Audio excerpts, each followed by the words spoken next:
let's take a look at our last case. And this is one that has easily been one of the most requested stories, period. This is one of the most requested stories I've gotten since this story broke. And everyone's like, please talk about it, please talk. It's time. Let's talk the Murdaugh murder. And if you're like, okay, well, I haven't heard about this, I'm going to go to bed. Just wait. This is one of the weirdest stories I have ever heard. This is one of the most batshit crazy. But wait, there's more. This is the Ginsu knives of true crime. For the low price of $13,995, you get this story. But wait, if you tune in now for an additional 5 minutes, there's an additional subplot involving a maid tripping down the stairs with a dog. And wait, if you stick around a couple more minutes, there's a hit and run story. And wait, if you hang around just a little bit longer, there's a kid with the boat. If you get shipping and handling, you'll get an attempted fake suicide attempt. Everyone here is a fucking idiot. There are some legitimate victims here. This is the story that is still blowing up as we speak. There are several unsolved murders all wrapped into one. It all starts on June the 7th. This story centers around a powerful law family called the Murdaughs. It's technically Murdaugh, but I like to think it's Murdaugh. It's a murder that since the 1920s have basically run the prosecutor's office in the South Carolina Low Country for decades. So if this story reeks of privilege and corruption, your sniffer's working just fine, partner. Keep on smelling away. Let's break this down. Now, to outsiders, for those of you looking in, the main protagonist, antagonist in this story is Alex Murdaugh, the kind of thick fella here who looks like the mayor of Canada that did a lot of cocaine. But his wife, Maggie, comes into this story first. But they had met. She had met him at the University of South Carolina, and she married into the up-and-coming heir apparent to the Murdaugh family legal dynasty. It is a legal dynasty. They have their own firm. They have had a person inside the prosecutor's office. They ran the prosecutor's office since 2005, and they've had a person in the prosecutor's office. Even today, they have people in there. Alex, at the time of the murders, was 53, working as an attorney at an influential law firm started by his brother, and working as a part-time prosecutor for the county. And while he's busy doing law stuff, Maggie is raising the kids. She raises the couple's 2 sons. If this sounds like Arrested Development, yeah, she's raising the oldest son, Richard Alexander Murdaugh Jr., aka Buster Murdaugh, Buster Murder. And you also have Paul Murdaugh.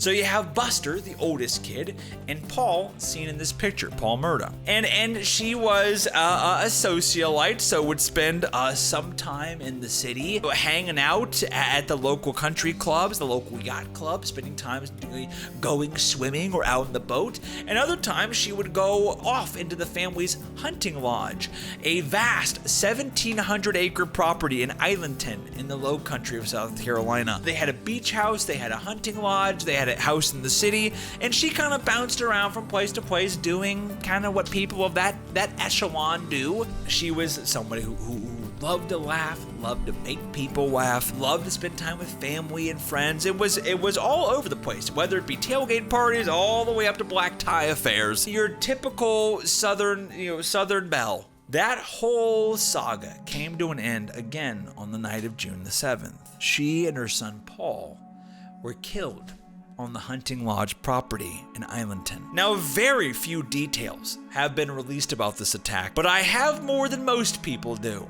Mr. Murdaugh comes up to the hunting lodge property, and it's about 65 miles west of Charleston, so it's in the low country. Around 10:07 p.m., he discovers them.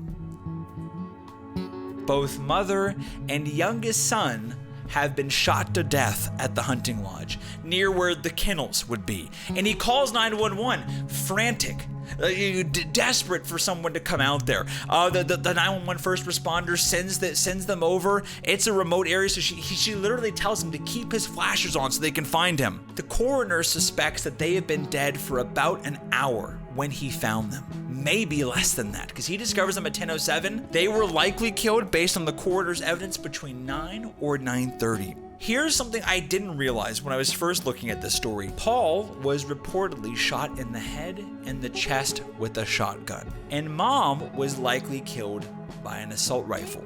There's still some degree of question, but based on that information, without any other revelations, which I'm going to review here in just a moment, doesn't it feel like Paul's murder is more personal than Mom's murder? Doesn't it feel to you that, first off, there's more than one person here? And in my opinion, there is more than one person here. Doesn't this feel very personal? Doesn't shooting someone in the face with a shotgun seem very anger-driven? And I'm leading you. I'm intentionally leading you. You don't have to agree with me, but I am leading you a little bit here. A shotgun and an assault rifle implying more than one person, one of them done in a very, very direct way. Officers with the scene, they find shell casings, they call a tow truck company out to the property, and they tow away a vehicle. That's all the details we have. That's it for now. It's an unsolved murder. Oh, and by the way, Randolph Murdaugh Jr., the third, the patriarch of the family, he passes away 3 days later. So you have 3 separate deaths all happening very relatively close to one another. And then after that murder, after the dramatic murder of mom and son at the property, there's an investigation for the killer. But unlike any other case I've really ever seen, a whole series of other deaths start seeping out of the woodwork. A whole other host of controversies, scandals, covered up deaths start seeping out of the ground like blood, begging for attention. So let's take a look at what this first element would have looked like. Discovering the scene, let's hear the 911 call, and then let's take a look at some of the other elements at play. Something about the young son who had the headshot wound with the shotgun. There's something I'm not telling you about that to me screams motive. Let's take a look and hear from the 911 call. Let's see what's going on here. In turn, it circles back to the big tragedy that sparked all of this, the killing of Maggie and Paul Murdaugh. It was June 7th when investigators say they were gunned down in Hampton County. The case still unsolved tonight. Here's Dale Julin. I need the police to answer to me. My wife and child got badly. Is he moving at all, your son? I know you said that she was shot, but what about your son? Nobody. They're not. Neither one of them moving. He's sobbing. He's shouting into the phone. He's begging the dispatcher to send officers and paramedics. Okay, and what is your name? My name is Alex Murdaugh. Okay, did you hear anything, or did you come home and find them? I've been gone. I just came back. Okay, and was anyone else supposed to be at your house? For real, I'm sorry. No, ma'am.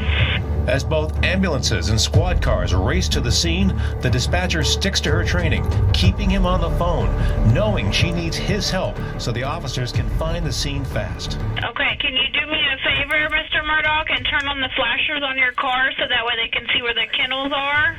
21. Do you have your flashers on for me, Mr. Murdaugh? Yes. I don't want you to touch them at all, okay? I don't know if you've already touched them, but I don't want you to touch them just in case they can get any kind of evidence, okay? I already touched them trying to get to see if they were breathing. They were not. Knowing he could no longer help them, he asked the dispatcher for permission to do what he never thought he'd have to do. Ma'am, I'm going to call. I need to call some of my family. Okay. In the months that have followed the double murders, authorities have not publicly released the names of any suspects. Murdaugh himself remains a person of interest. Dale Julin, WJCL 22 News. So, that's bad enough. I cannot even begin to imagine if I walked home and found my spouse and one of my children dead. I can't even begin to fathom or construct a way of how I would feel. It's something that would take you completely out of yourself. And this story would be interesting enough and tragic enough if it was just that. But it's not. I just portrayed to you Maggie's life, the victim Maggie. She had lived a very kind of like a very busy and engaged family life with lots of different things to do and family to raise. But I presented to you a bit of a rosier picture than was actually there. You see, the family was under an intense amount of stress. Paul, 20 years old in April 2019, was arrested and indicted on charges of boating under the influence, causing death and bodily injury. 2 counts of causing bodily injury, a count of causing death by boating under the influence. Yeah, the son, Paul, got so intoxicated while operating a boat, he accidentally killed somebody and caused serious bodily injury to 2 other people.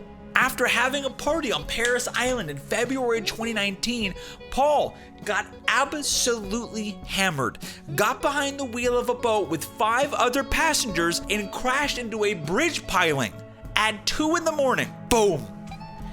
Many passengers, like I mentioned, were injured. In Mallory Beach, 19-year-old Mallory Beach was thrown from the boat and goes missing in the dead of the night amidst the confusion and the wreckage of the boat and the blood and the injuries. Mallory's just gone.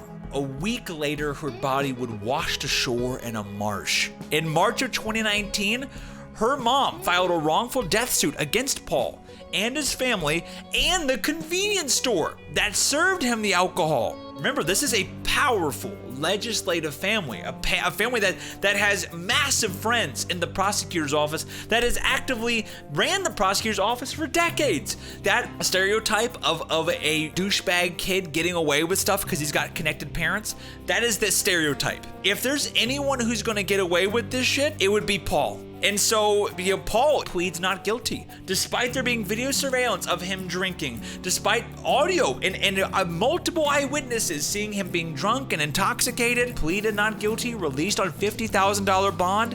No trial date had been set. And then he's murdered. He and his mother. The charges are now dismissed. Documents released since the death indicate that he was given preferable treatment. You want to know how I know that? You want to know what I base that off of? Documents and video, which some of which we're going to watch here in just a second, released since his death, suggest that despite multiple passengers telling the cops that arrived on the scene, hey, he's intoxicated, he's drunk, but rather than doing a field sobriety test, rather than indicating on the report that he was likely intoxicated, they said, oh, we're not sure who was driving and we're not sure who might have had anything to drink. The report was completely fabricated. The report said they didn't know who exactly was driving, despite everyone on the boat saying it was him. He was the one driving, officer, and he's been drinking. The officer goes, well, we're not 100% sure. We can't prove it. We don't really know. It is impossible to really connect the two. But if you get the whiff, that odor of a revenge killing, of somebody walking up and driving up to that ranch and doing a little bit of low country justice. That's kind of what I suspect happened. And if you want to hear the anger and the voices, let's go to the 911 call when they crashed the boat. And I want you to hear some of the conversation there, because to me, it really seals how convincing it would be that someone would want to do a revenge killing. That is a big conspiracy, and I don't allege it lightly. But when you hear some of the raw anger in the phone, the 911 call, the day of the boat crash, it makes it it makes it that much more convincing. And we're not even halfway through, by the way. We still have a dead housekeeper and a hit and run to get through and an attempted suicide to talk about. So please, do not assume that this is the big reveal. No, you sweet, naive summer children. Please, come on now. I wouldn't have hyped it up for just this. This is important, but I promise you the moon. I gotta give you the moon. Let's take a look. At night. I never knew what it would be like to go through something like this. 911, where's your emergency? Police, fire, ambulance. Hello? That's an interesting theory, Christine. February 24th, 2019. Especially considering what comes the next. The night that put the Murdaughs back in the spotlight and changed the Beach family's life forever. Please send someone. No, I'm coming. We're calling, okay? Investigators say Paul Murdaugh was driving a boat under the influence with 5 other teenagers, including Beach, when he crashed into a bridge near Paris Island. That's a big pylon. But we're missing one person. It's going way too fast. I don't even know. I finally got to the point I grabbed my girlfriend and put her in my lap in the bottom of the boat and was holding on with my eyes closed. The next thing I know, I'm in the water. Beach was gone. Bro, you smiling like you're 40. Sit down. My girlfriend's gone, bro. Sit down. You think it's funny. Police say Paul was, quote, grossly intoxicated, yet he wasn't issued a field sobriety test, nor did he ever spend a night in jail. Y'all know Alec Murdaugh? Oh, yeah, I know his name. That's his son. That show driving the boat. Good luck. Authorities, That right there. search teams, friends, and family searched for an entire week. Until 911, where's your emergency? We think we found her. Beach's body was found on March 3rd, 2019, in a marsh near the Broad River boat landing. Later that month, her family filed a wrongful death lawsuit against Alec and Buster Murdaugh, plus Parker's convenience store, who sold Paul the alcohol the night of the crash. Exactly, Wicked. Exactly. April 18th, 2019 would have been Beach's 20th birthday. It is hard. Yes, it's hard. There's moments that we have that things remind us of Mallory, and we break down at times. It was also the day that Paul was indicted for boating under the influence causing death and 2 counts of boating under the influence causing great bodily injury. Paul pleaded not guilty to all charges. The court-ordered mediation in the wrongful death lawsuit failed on June 4th, 2021, meaning the case would then head to trial. 3 days later, Paul and his mother Maggie are found shot to death at their family's hunting lodge. So that to me screams that boyfriend. That to me, that boyfriend crying out in anguish and recognizing that the Murdaughs are untouchable, those ingredients to me absolutely speak to fine. If the law won't do it, I will. And just going and going after him directly. The fact that that young man was shot in the face, it screams anger and revenge and something very personal. I'm no expert. I'm not some like forensic psychologist, but that doesn't scream like whoopsies, my gun went off. That's a couple of boys getting in the back, a couple country fellers getting in the back of a truck. One's got an assault rifle, the other one's got a shotgun, and them pulling up and running on somebody. That to me is everything. That's exactly what that looks like to me. It doesn't seem like a sort of accident and doesn't seem like the work of one person. This is a good old-fashioned get in the back of a truck and we'll get some low country justice is what it looks like to me. And if it's good old boys, you know they're bad people. The good is never accurate. I wasn't able to find any boot prints, mostly shell casings is what I was able to locate. But remember, there's a lot that they are keeping under wraps. Whenever there is a story revolving around an unsolved murder, they're definitely not going to say if they have footprints. They're not going to say if they have tire tracks. None of that, because they don't want that person to throw those boots away or take the tires off their truck. They'd rather have their hat in hand, be like, well, we have no idea. I tell you what, it's a gosh darn mystery. Instead, they have a pile of evidence and they just need to find somebody and click those pieces together. There's more to it than just a boating accident revenge, because Alex Murdaugh, the patriarch of this family, he already had a host of issues he was wrestling with. And when his entire family is brutally murdered at their hunting lodge, he was barely holding things together as it stood. He then loses control of everything else. If you thought this story was over, it's not even halfway done yet. Nearly 3 months after his wife and son were killed, Alex Murdaugh, 53 years old, the big scary law guy, right? Alex Murdaugh, who was a partner at the family law firm PIMPED, a PMPED, which were the acronyms of all the partners. He was kicked out of his family firm, not for being the victim of a family homicide, but for a forensic accountant hired in secret by the other partners, finding that he has been squandering and embezzling multiple millions of dollars. Not 20 bucks here, not 60 bucks from the petty cash tin. No, multiple millions of dollars being embezzled from the family law firm. Oh, the plot thickens. And boy, the next day, he's looking even more guilty. September the 4th, he calls 911 on himself, saying he has been shot in the head on the side of a rural country road not far from his home. Oh no, he did it. He's an opioid addict, and as such has been spending like you would not believe. On the 4th, he calls 911 and tells them, I have been shot in the head near my house. Please, I was inspecting a flat tire on my car and someone shot me in the head. 911 calls. The police say it's a slight bruise.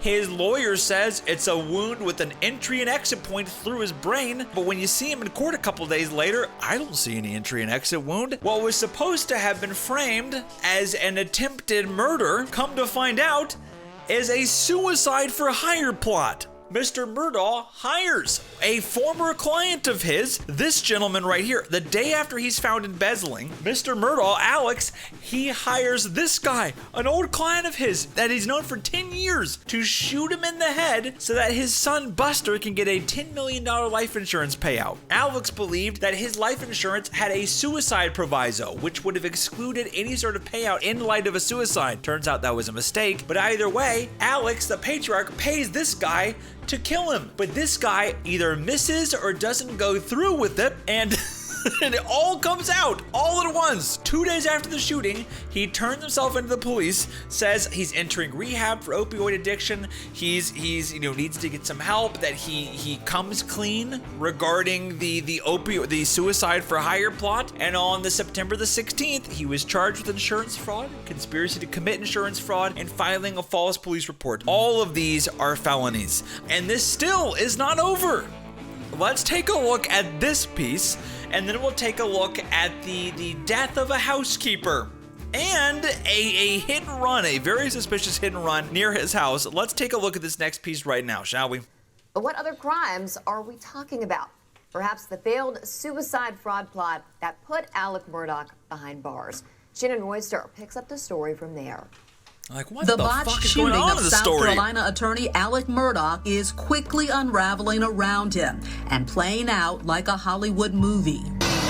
Back on September 4th, Murdaugh was shot in the head on Salkehatchie Road in Hampton County, months after he discovered the bodies of his wife Maggie and son Paul, shot to death outside their home back in June. Are they breathing? No, ma'am. My wife and my son. And what is your name? My name is Alec Murdaugh. Please hurry. Neither one of them moving. The next time Murdaugh called 911 was for his own emergency. A family spokesperson said Murdaugh pulled off to change a tire when a man in a blue pickup truck stopped to see if he was having car trouble. They say instead of helping, Murdaugh was shot. The attorney was airlifted to a hospital in Savannah. Police calling his gunshot wound superficial with no visible injuries. However, Murdaugh's lawyer said the police report was incorrect, saying he had a skull fracture and entry and exit wounds. 2 days later, on September 6, Alec Murdaugh was released from the hospital and issued a statement, saying he regretted decisions he made. He was resigning from his law firm and entering rehab for substance abuse. That same day, his former law firm issued a statement of its own, saying Alec was stealing money from them. His law license was suspended immediately by the South Carolina Supreme Court, and SLED opened an investigation into those claims. At this point, legal expert Susan Williams says it's turning into a complicated case. Yeah, no shit. How it went from Alec Murdaugh being shot in the head to rehab to suspension to resigning, that is a whole lot. Spring forward to September 14th. Thanks. Curtis Smith is arrested and charged in connection with the Alec Murdaugh roadside shooting. Curtis, you have anything to say? The very next day, news spread of a scheme. Authorities saying Murdaugh admitted to an assisted suicide plan with Smith, who happened to be a former client. Police say Murdaugh gave Smith a gun to kill him, so his surviving son Buster could collect a $10 million insurance policy. I'm actually of the minority that believe he didn't kill his family, but I'm not going to say any more on mine yet until the end. It didn't play out that way. Murdaugh survived and is now facing big trouble. Attorneys representing Alec Murdaugh say he's battled opioid addiction for years and needs help. But first, Murdaugh agreed to turn himself in, appearing in a Hampton County court on September 16th. His lawyers driving home the point of dependency. This is a 20-year addiction. This is something he's struggling with every day. And if anyone wants to see the face of what opioid addiction does, you're looking at it. Murdaugh is facing charges of insurance fraud, conspiracy to commit insurance fraud, and filing a false police report. His bond set at $20,000.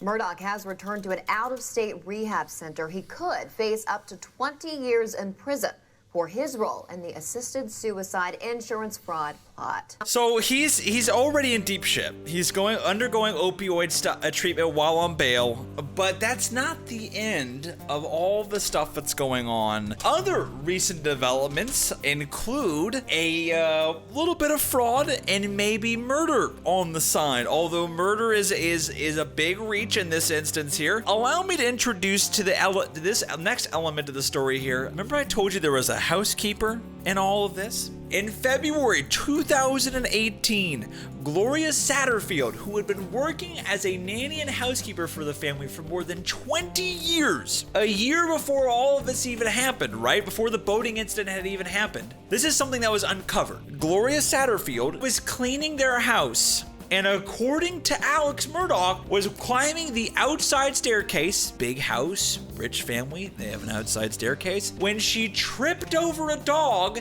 and fell down the stairs, sustaining lethal injuries. She was life-flighted from the house but died later on that month, unable to regain consciousness. The death was considered accidental at the time, but the coroner would later write that she died of natural causes on the autopsy report. A bit strange. That same week, Alex, in theory, feeling very sorry for the two boys, the two sons that were left behind. They were grown, but they've lost their mother. Says, listen, I'm going to file an insurance claim against myself, and I'll give you all the money. It's the right thing to do. The sons never saw a dime of that money. Later on, when an investigator tells them that they were able to find $505,000 as part of the settlement, they go, you owe us $505,000. Now, a journalist doing an investigation of public officials found that. Turns out, it wasn't $500,000 of insurance money, it was nearly $4 million that he got and never gave to the sons. Can you fucking believe that? Literally, he profited from her dying on his property, and rather than give the insurance money to her kids, he just kept all of it. Finally, as of a couple of days ago, they got a new attorney and they were able to sue him for the rest of it. And he will be paying them back just lately, like a couple of days ago. But you can almost tell he's more than meets the eye. Like, I'm still of the belief that, like, the son was killed because of the boating thing, but there's more to Alex than meets the eye. There's more than just, like, this boofing, buffing, blundering, opioid addict. There's more than just, like, oh, well, gee whiz, my family. No. There's something devious about if you're willing to exploit an elderly housekeeper's death for love and profit, and you say that a dog killed her, there's more to this than meets the eye, Alex. So let's take a look at another video that does a better job than I did explaining this other wrinkle. And we'll talk about one last wrinkle in the story. A wrinkle that's, well, out of all of these, will likely go still unsolved. One final unsolved murder to discuss. Let's go over this. The plot continues to thicken in this wild story. A criminal investigation into the death of Gloria Satterfield is now open, as well as the handling of her estate. Satterfield was the Murdaugh family housekeeper for more than 20 years, who died in a mysterious trip and fall accident inside the Murdaugh's home. All this as Satterfield's sons file a wrongful death lawsuit. We sat down with their attorneys for a breakdown. Obviously, everything is up for question now. Attorney for the Satterfield family, Ronnie Richter, says Gloria Satterfield, the Murdaugh family's housekeeper for more than 2 decades, was practically family to them. For her boys, when their mom passed away, it was very natural that they would have entrusted such important matters to Alex, who assured them that he was going to, quote, take care of them. The newly filed lawsuit states Alec Murdaugh approached Satterfield's sons, saying he would help them get compensation for their mother's wrongful death by filing claims against himself. But Richter says there's a big red flag in this case. The person getting sued picked the lawyer who's going to sue them and not coincidentally, that lawyer happened to be a close personal colleague.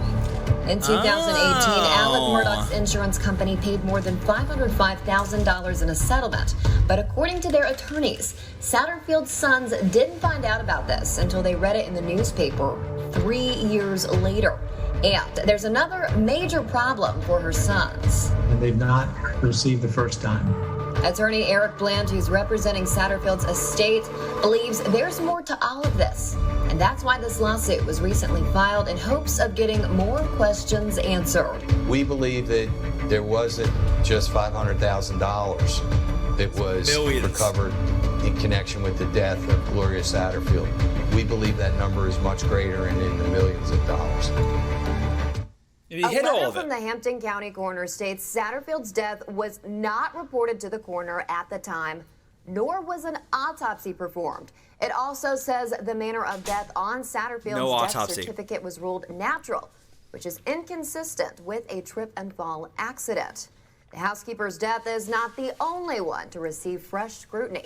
That's what we're going to talk about right now. This last element here is very, very strange. Stephen Smith was killed 2,174 days, as his mother says, before all of this had happened, years before this had happened. This young man was found dead about 10 miles away from the Murdaugh home.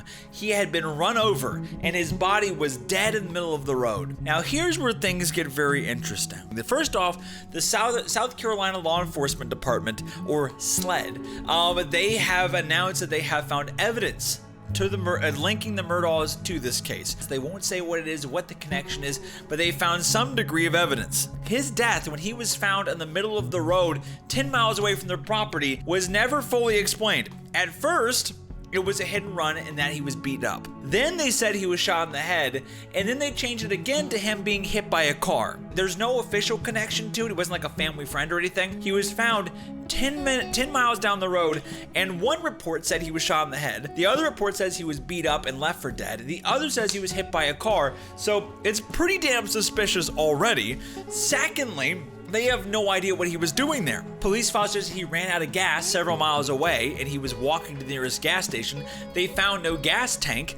His mother suggests he would never walk along the side of the road, that he liked to walk through the woods. So it's something that's entirely different than what was presented. And his mother believes that he was probably killed, maybe accidentally, by one of the Murdaugh boys, and as part of one of the very first cover-ups that they engaged in. Maybe he was hit and run by Buster, or it was covered up and they were looking to cover up Paul's, one of the murders that Paul was involved in. So there are so many elements to this story, and she's so desperate for anything. Her case has been ignored for years, and now finally, on an almost unrelated note, they're finally looking into this case, and they're potentially finding some big connections. Let's take a look and hear from Mom about this story, and then I'm gonna actually link you the GoFundMe, because they're trying to raise money for his tombstone and a scholarship in his name, so I'll link that here in a second. But let's take a look at this last piece, and then we'll kind of do a breakdown as to what you all think happened. So let's go ahead and take a look. The housekeeper's death is not the only one to receive fresh scrutiny. In June, SLED announced they opened an investigation into the death of Stephen Smith, a young man found dead on a road about 10 miles from the Murdaugh home. Ashley Garrett now with what we know.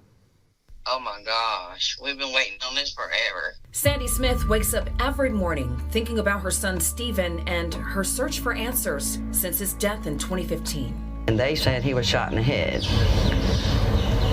And then it turned out it was a hit and run, and then he was beat up, and so the story just kept changing. Stephen's body was found along Sandy Run Road in Hampton County in July of 2015.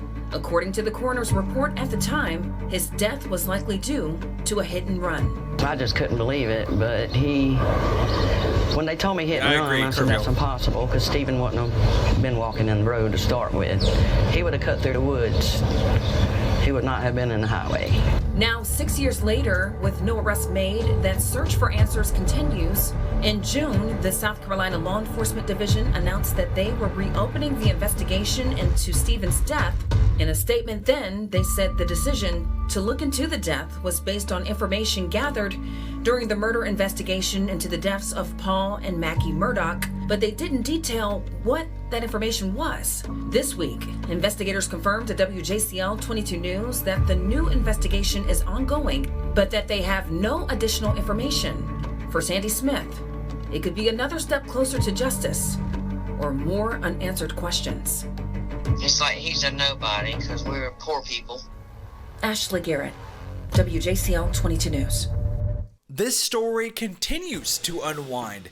There have been recent developments taking a look regarding, again, the settlement of that lawsuit. Alex Murdaugh is undergoing treatment right now for opioid addiction. But there have been allegations of marital struggles between the two that may have been a motivation behind the murder. There's news breaking almost every other day revolving around this story. So, what do we think? What do we honestly think about Stephen? What do we think about Maggie and Paul? What are your thoughts on revolving around this case? I'm genuinely curious. Where is everyone's heads at? Is with Maggie and Paul? Was it a revenge killing? Was it the husband? Me personally, I think it was a revenge killing from the boat. I think it was everyone that was on that boat or people that were involved not telling the parents of the young woman who passed away, but jumping in to do some southern justice. I think that Stephen was probably killed by a drunk buster, or even more terrifyingly, maybe it was, more of a traditional murder. Maybe they were beating him up or using a gun to scare him. The gun accidentally discharged and they covered it up to make sure Buster wouldn't go to prison, right? So I think there's so many of these elements here. I think the two aren't related. They're both related with the family, but I don't think that the one led to the other. I think the murder of Stephen was an old family secret and it's finally coming to light. And I think that this double murder of Mom and Paul is an entirely different angle.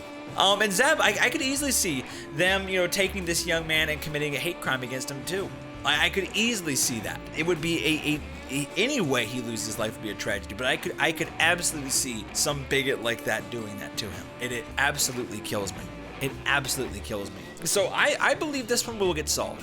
I think that there's enough gain for political opponents. I think there's enough pressure. I think there's enough attention, and I think that there's enough now that's happened where there's going to be answers to almost all of these. I would hope. But only time will tell. There are so many things that can make a case go cold, and so many of them are things that can be resolved. So many of these things are elements that can still be fixed. Things like better forensic procedure, better police procedure, better working with witnesses there, being more vigilant to the world around you, using more of your community resources to encourage eyewitnesses to come forward. There are so many things that you and I can do, and that our local infrastructure can do to make sure cases don't have to go cold. I could see us being in a world where a cold case is a rarity rather than a normal occurrence.